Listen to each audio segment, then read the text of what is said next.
Қарақат ханым, сіз осы амнистия мәселесін көтердіңіз, жетістікке жеттіңіз. Қалай болды осыны айтып берсеңіз? Бұл өте үлкен іс болды негізінде. Қазір енді айтып жатырмыз ғой. Маған бір топ әйелдер келген еді. Әйелдер болғанда сол сотталған әйелдердің туысқандары. Қыздары бар, үйінде бауырлары бар. Солар келіп маған айтқан еді.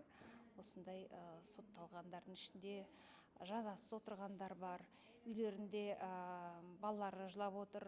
Анамызбен қауышамыз деп, сол бүкіл ақпаратты айтқанда мен ойладым, осыны мен іске асырсам қалай жақсы болатын еді деп. Бірақ ең бірінші сол балаларды ойладым мен. Қалайша баласы үйде қалып, анасы қашан шығатыны белгісіз, не болатын. Сонда сол тақырыптарды нелерді қарап, тағдырлардың бәрін қарап, статистиканы көріп, өзім мына түрмелерді аралап болғандығынан кейін мен үлкен депутаттық сауалды жарияладым. Жариялағаннан кейін өкілетті орган бірден, ішкі істер министрлігі бірден қолдап, өзінің пікірін айтты. Біз қолдаймыз, барша көмегімізді саламыз, жасаймыз деп. Бірақ олар бізге өзде бір ұсыныс салды.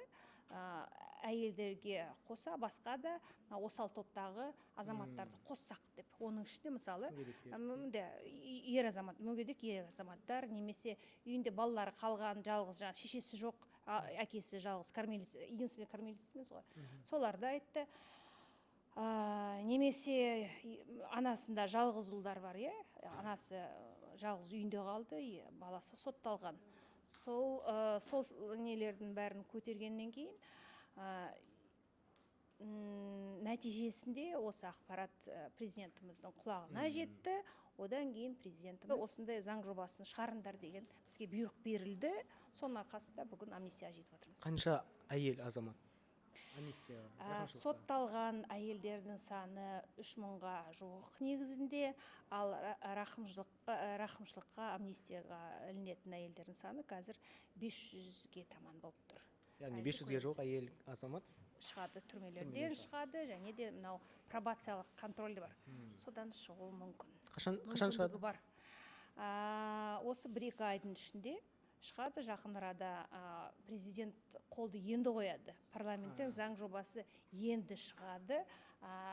Жарлыққа президент қолын енді қояды, содан кейін шыға береді. Алдағы кішкене жоспарыңызбен бөлісе өтсеңіз, қандай депутаттық сауал бойынша қазіргі жұмыс жасап жатырсыз? Қазіргі депутаттық сауалым бұл Семейде тұратын, Семей полигонында тұратын халықтың жағдайы туралы. Зардап шеккен? Зардап шеккен, полигоннан зардап шеккен азаматтардың жағдайы туралы. Оларға бөлек сонда заң шығарғыңыз келе ма, әлде қалай? Көреміз қазір, оны айту әлі ертерек. Ол үшін не істелінеді сонда бірінші? Ол үшін олардың шыны керек бүгінгі алып жатқан пособиялары жетпейді.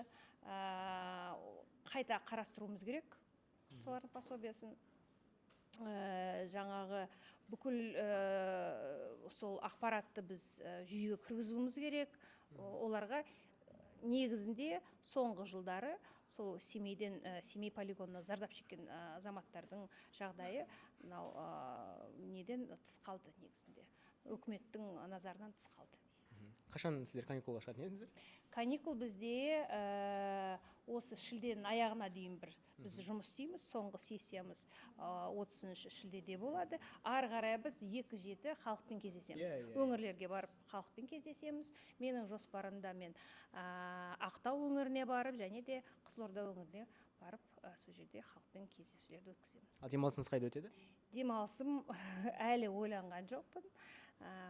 Елде ме? Шамасы елде өтеді ғой, елде өтеді. Рахмет, сәттілік тілейміз жұмысыңызға. Рахмет, сіздерге де көп рахмет.